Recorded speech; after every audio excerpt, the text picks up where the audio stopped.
ایک جانب ہم یہ دیکھ رہے ہیں کہ پیپلز پارٹی ہے جو کہ نون لیگ سے گلے شکوے کرتی ہوئی نظر آ رہی ہے، ایک جانب نون لیگ ہے جو کہ چاہ کر بھی الگ نہیں ہو سکتی ہے پیپلز پارٹی سے، جبکہ یہاں پر ہم یہ دیکھ رہے ہیں کہ جب پی ٹی آئی جو کہ ہر بار انٹری تو دیتی ہے لیکن اختتام تک نہیں پہنچ پاتا ہے اس کا جو بھی اقدامات ہوتے ہیں، تو اس حوالے سے کیا دیکھ رہے ہیں کہ پی ٹی آئی مل کر پیپلز پارٹی کے ساتھ نون لیگ کو کوئی ٹف ٹائم دے سکتی ہے؟ دیکھیں، زمینی حقائق تو معروف بتاتے ہیں کہ یہ ایسا کچھ نہیں ہے. آپ دیکھ لیں پچھلے ایک عرصے سے جس طریقے سے Peoples Party P M L N نے اتحاد کیا ہوا ہے، ان کو بڑا واضح طور پہ لگتا ہے کہ ان کی پولیٹیکل رائیولری جو ہے نا وہ پی ٹی آئی کے ساتھ ہی ہے. لہٰذا مجبوری کے ساتھ کسی کے کہنے پہ یا جو اپنے سیاسی مفادات ہو سکتے ہیں وہ ان سے جڑے رہنے کی کوشش کرتے ہیں. جی بی کے الیکشن سے اگر شروع ہو جائیں، کتنی مخالفت والی بات ہوئی تھی، پھر آپ نے دیکھا وہاں پہ پیپلز پارٹی کی حکومت جو ہے نا وہ پی ایم ایل این نہیں بنوا کی تھی. وہاں پہ آزاد کشمیر میں صورتحال بالکل بدل گئی ہے. اب 44 میں سے 24 سیٹ ان کے پاس آ گئی ہیں. پی ایم ایل این کے پاس ٹوٹل غالباً سیٹ 54 ہیں جو خواتین کی اور ٹیکنوکریٹس کی ہیں.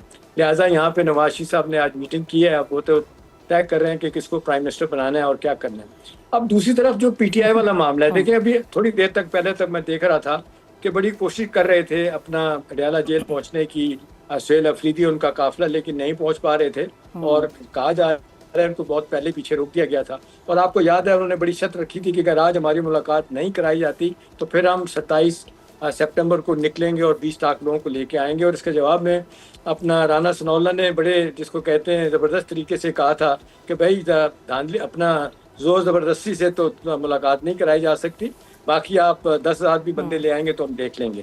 اب صورتحال جس طرف جا رہی ہے کہ اختلافات تو ہیں، ٹینشن بھی ہے، ظاہر ہے شہر اقتدار میں سب لوگ سوچ بھی رہے ہیں کہ کتنے لوگ آئیں گے کتنے لوگ نہیں آئیں گے، لیکن ایک اچھا خاصا ایک جس کو کہتے ہیں یہ اپنی جگہ مسئلہ ہے. لیکن سب سے اہم بات جو ہے نا وہ جو آپ بات کر رہی ہیں کہ ان کے اندر اختلافات انتہا پہ پہنچ گئے.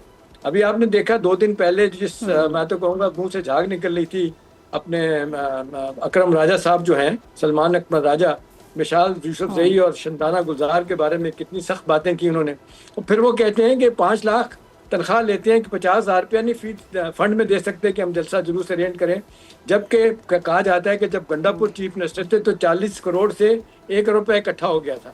اب ظاہر سی بات ہے اگر جلسے جلوس کرنے ہیں، اتنا بڑا کچھ کرنا ہے، آگے بیٹھنے کا پلان ہے لمبا، کھانا پینا تو پیسہ تو چاہیے، تو M N As M P As تو کنٹریبیوٹ نہیں کر رہے. ابھی آپ دیکھ لیں مدت ہو گئی ہے، حلیمہ بی بی جو ہے نا وہ ناراضگی کا اظہار کرتی ہے کہ 100 سے 200 بندے اکٹھے نہیں ہوتے، اور وہ اچکزئی صاحب کو وہ کہتے ہیں کہ ان کے 100 بندے اکٹھے ہو جائیں تو 100 کے 100 ایک دوسرے کے خلاف بات کر رہے ہیں. تو اب صورتحال جس طرف جا رہی ہے مجھے نہیں لگتا ذاتی طور پہ، سوائے اس کے کہ جو گنڈا پور اور 2 بندے اور جس میں بیرسٹر گور ہیں اور بیرسٹر سیف ہیں، یہ انہوں نے پہلے بھی ایفرٹ کیا تھا محسن نقوی کے ساتھ مل کے کوئی قرار نکالنے کی کوشش کی تھی کہ بجائے مزاحمت کے آپ بیٹھ کے بات کریں، تو وہ ونڈو اپرچونٹی نہیں نکل رہی.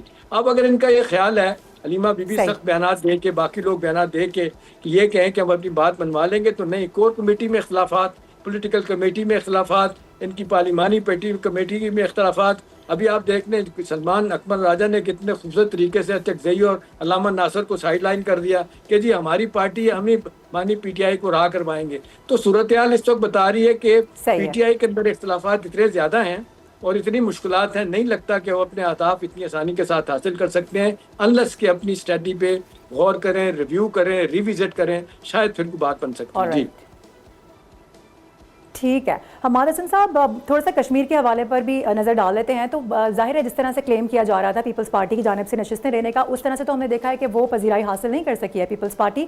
سو اب آپ کیا سمجھ رہے ہیں کہ یہاں پر بھی کیا یہ پریشرائز اس لیے کیا جا رہا ہے نون لیگ کو کہ یہاں پر بھی کسی قسم کا کوئی آئینی عہدہ حاصل کر لیں، جس طرح سے ابھی بھی انجوائے تو کر رہے ہیں اور پروٹوکول بھی سارا انجوائے ہو رہا ہے، اور اس کے بعد پھر تو میں بھی ہو رہی ہے، الگ نہیں بھی ہونا، الگ ہونا بھی چاہتے ہیں، تو یہ سسٹم آپ کو یہاں پر بھی بنتا ہوا نظر آ رہا ہے؟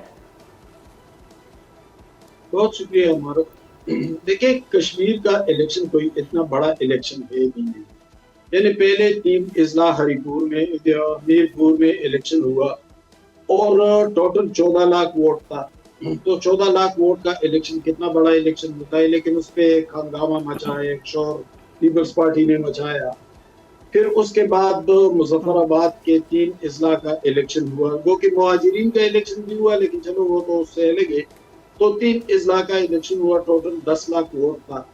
اب ویسے بھی کشمیر کا مزاج تو یہ ہے کہ وہ تو فیڈریشن کے ساتھ جاتے ہیں کہ فیڈرل میں جن کی حکومت ہو عمومی طور پر کشمیری انہیں کو ووٹ دیتے. اس دفعہ بھی تقریباً ایسا ہوا ہے, مسلم لیگ کو ایک سادہ اکثریت حاصل ہے ابھی تک. لیکن بلاول جس پر برہم تھے, جس پر غصہ تھے, وہ کشمیر نہیں تھا, کم از کم وہ کشمیر کا معاملہ نہیں تھا.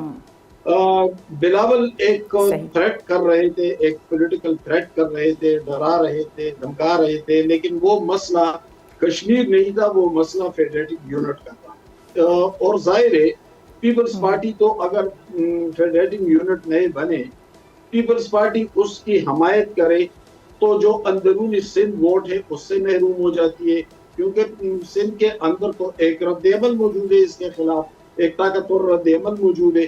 اور اگر اس کی حمایت نہ کرے اور مقتدر قوتوں کے ساتھ چلے, اور اس کی حمایت سے وہ ایسے آسانی کے ساتھ پھر بھی نہیں سکتے. یعنی آپ دیکھیں پیپلز پارٹی کی مقبولیت کتنی ہے, وہ تو اندرونی سندھ تک محدود ہے, لیکن اس محدود مقبولیت کے باوجود انہوں نے بڑے بڑے آئینی عہدے حاصل کیے ہیں. پریزیڈنسی ان کے پاس ہے, چیئرمین سینٹ ہے, 2 صوبوں کی گورنرشپ ہے, سندھ, بلوچستان اور گلگت بلتستان کی حکومتیں بھی ان کے پاس ہے. تو وہ اس سے ان کو معلوم ہے کہ جو ہماری طاقت ہے یا ہمارے ووٹ کا حجم ہے اس سے زیادہ حصہ ہمیں ملا ہے, وہ اس سے دستبردار ہوں گے. تو پھر ایسا موقع ان کو کہاں ملے گا, ایسی اپرچونٹی تو ان کے ہاتھ پھر نہیں آئے گی. وہ اگر وہ فیڈریٹنگ یونٹ پہ صوبوں کی تقسیم پر مخالف سمت میں چلے تو سندھ کے اندر ان کے ووٹ گرنے کا اندیشہ ہے. اگر ساتھ چلے تو پھر اس اقتدار کے بڑے حصے سے محروم ہو جاتے ہیں. اب دونوں جگہ بھی پیپلز پارٹی پھنس گئی ہے, اور وہی رد عمل تھا جو بلاول دے رہا تھا کشمیر کی آڑ میں, ورنہ کشمیر کوئی اتنا بڑا الیکشن تھا بھی نہیں, وہ تو یہی 25-30 لاکھ ووٹوں کا الیکشن ہے, اور اس میں اتنا تیز رد عمل نہیں آ سکتا. لیکن اصل معاملات کچھ اور تھے, اور اس کو اپنی خواہش کے مطابق جامے پہنائے گئے. یعنی بعض لوگوں نے کہا کہ بس پیپلز پارٹی اور پی ٹی آئی والے ایک ہو رہے ہیں. بھائی پیپلز پارٹی والوں نے کچی گولیاں نہیں کھیلی ہے, وہ جانتے ہیں کہ ہم ٹکر لیں گے تو پھر اس کے کیا نتائج برآمد ہوتے ہیں. یعنی زرداری صاحب نے ایک بار کہا تھا نا کہ اینٹ سے اینٹ بجا دیں گے, اور پھر کراچی میں منظور کاکا اور عزیر بلوچ اور نثار مورائی اور کیا کیا کردار روز روز نکلتے رہے. سبسکرائب کریں اور بیل دبائیں تاکہ کوئی خبر رہ نہ جائے.